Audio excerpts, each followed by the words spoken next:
భూకంప విలయం మియన్మార్లో పెను విషాదం మిగిల్చింది. మృతుల సంఖ్య భారీగా పెరుగుతోంది. వరుస ప్రకంపనల ధాటికి ఒక్క మియన్మార్లోనే 100 మందికి పైగా చనిపోయారు. థాయిలాండ్లో 4 చనిపోగా 90 మంది గల్లంతయ్యారు. రెండు దేశాల్లో సహాయక చర్యలు శరవేగంగా కొనసాగుతున్నాయి.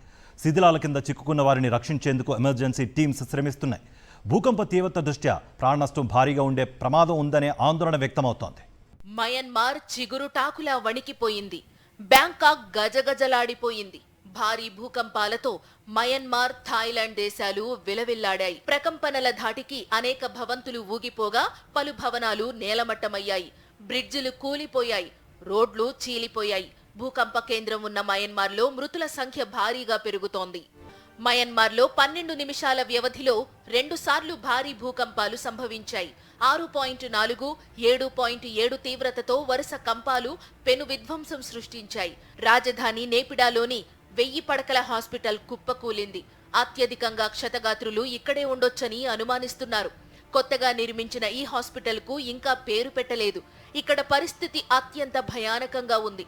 ఎక్కువ మంది చనిపోయే ప్రమాదం ఉందనే ఆందోళనలు వ్యక్తమవుతున్నాయి. మయన్మార్లోని రెండో అతిపెద్ద నగరం మాండలేలో భూకంపం భారీ నష్టం మిగిల్చింది.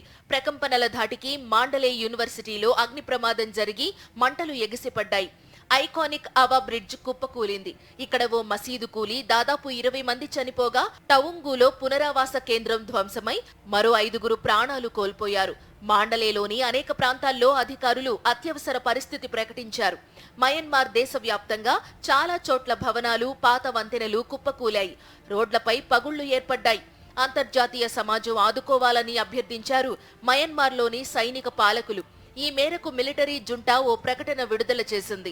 అటు థాయిలాండ్లో భీతావహ పరిస్థితులు నెలకొన్నాయి. భూకంపం ధాటికి బ్యాంకాక్లో భారీ భవంతులు ఊగిపోయాయి. పదుల సంఖ్యలో భవనాలు నేలమట్టమయ్యాయి. ఆకాశ హర్మ్యాలపైనున్న ఇన్ఫినిటీ పూల్స్ నుంచి నీరు కిందకు పడుతున్న దృశ్యాలు సోషల్ మీడియాలో వైరల్ గా మారాయి. రెండోసారి ప్రకంపనలకు మెట్రో రైళ్లు కూడా ఊగిపోయాయి. బ్యాంకాక్లో నిర్మాణంలో ఉన్న 30 అంతస్తుల బిల్డింగ్ నిట్ట నిలువున కూలిపోయింది. ప్రభుత్వ కార్యాలయాల కోసం దీనిని నిర్మిస్తున్నారు. శిథిలాల కింద 90 మంది చిక్కుకున్నట్లు సమాచారం. తాజా పరిస్థితుల నేపథ్యంలో థాయిలాండ్లో ప్రధాని షినవత్రా ఎమర్జెన్సీ ప్రకటించారు. ఈ విషాద సమయంలో ప్రతి ఒక్కరూ బ్యాంకాక్ కోసం ప్రార్థనలు చేయాలని విజ్ఞప్తి చేశారు. మయన్మార్, థాయిలాండ్లో భూకంప ప్రభావం ఆగ్నేయాసియా దేశాలపైన కనిపించింది. భారత్లోని కోల్కతా, ఇంఫాల్, మేఘాలయలో స్వల్పంగా ప్రకంపనలు సంభవించాయి. మేఘాలయ ఈస్ట్ గారో హిల్స్ లో 4 తీవ్రతతో ప్రకంపనలు చోటు చేసుకున్నాయి. బంగ్లాదేశ్లోనూ 7.3 తీవ్రతతో భూమి కంపించింది. చైనాలోని యూనాన్ ప్రావిన్స్ లోనూ భూ ప్రకంపనలొచ్చాయి. మయన్మార్ కేంద్రంగా వచ్చిన భూకంపం అత్యంత వినాశకరమైందని అమెరికా నిపుణులు చెబుతున్నారు. 2 ఏళ్ల క్రితం తుర్కీయే సిరియాలో వచ్చిన ప్రకంపనలతో దీనిని పోలుస్తున్నారు. వాస్తవానికి ప్రపంచంలో అత్యధిక భూకంపాలు వచ్చేందుకు అవకాశం ఉన్న ప్రదేశాల్లో మయన్మార్ ఒకటి. Indian tectonic plate, Burma micro plate కు మధ్య దాదాపు 1200 కిలోమీటర్ల ప్రదేశం ఇక్కడ ఉంది. చాలా సార్లు ఇక్కడ భూకంపాలు వచ్చిన చరిత్ర ఉంది.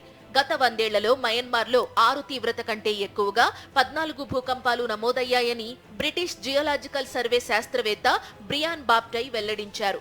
శుక్రవారం ఒక్కరోజే 6 భూకంపాలు నమోదైనట్లు నేషనల్ సెంటర్ ఫర్ సిస్మోలజీ వెల్లడించింది. మయన్మార్, బ్యాంకాకుల్లో భూకంప విలయంపై భారత్ వెంటనే స్పందించింది. పొరుగు దేశాలకు అన్ని విధాలా అండగా ఉంటామని ఎక్స్ లో పోస్టు చేశారు ప్రధాని మోదీ. బిమ్సెక్ట్ దేశాల సదస్సు కోసం ఏప్రిల్ 3న థాయిలాండ్ వెళ్లనున్నారు మోదీ. మరోవైపు థాయిలాండ్లోని భారతీయుల కోసం ప్రత్యేక హెల్ప్ లైన్ నంబర్ ఏర్పాటు చేసింది బ్యాంకాక్లోని ఇండియన్ ఎంబసీ.